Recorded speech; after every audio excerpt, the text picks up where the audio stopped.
जय शिवराय सगळ्यांना. तर गावाकडे सकाळी सकाळी खूप जास्त थंडी असते आणि गावाकडे असल्यामुळे सकाळी थोडंसं लवकर उठावं लागतं आणि समोर खूप जास्त धुकं पडलेलं होतं. त्यानंतर गरमागरम चहा बनवला आणि चहाचा स्वाद घेतला. चहा पिल्यानंतर रॅकला भांडे वगैरे लावून दिले.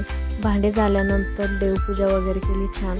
देवपूजा केल्याने मस्त वातावरणसुद्धा प्रसन्न राहतं आणि मनसुद्धा शांत होतं. माझं पिल्लूसुद्धा माझ्यासोबतच सकाळी उठतं. त्याला परत झोपी लावलं कारण मला बनवायचं होतं स्वयंपाक. तर बनवायचे होते धपाटे. त्यासाठी मसाला वगैरे काढला. मिरच्या, लसूण, कोथिंबीर, अद्रक मिक्सरमधून बारीक करून घेतलं. त्यामध्ये गव्हाचं, बाजरीचं, डाळीचं पीठ आणि आपण काढलेला मसाला आणि मक्याचे दाणेसुद्धा मिक्सरमधून बारीक करून घेतलं. त्यामध्ये ओवा, थोडीशी तीळसुद्धा घातली होती आणि चवीनुसार मीठ. पीठ छान असं घट्ट थोडंसं भिजवून घ्यायचं आणि पोळपाटावर रुमाल घेऊन असं छानपैकी थापून घ्यायचं. त्याला थोडंसं पाण्याचा हात लावायचं म्हणजे ते धपाटं चांगलं थापलं जातं. त्यानंतर तव्यावर थोडंसं पाणी शिंपडायचं आणि धपाटं फ्राय करण्यासाठी टाकायचं. थोडंसं तेलसुद्धा घ्यायचं. तेलाने छान असे फ्राय होतं आणि खायलासुद्धा छान लागतं.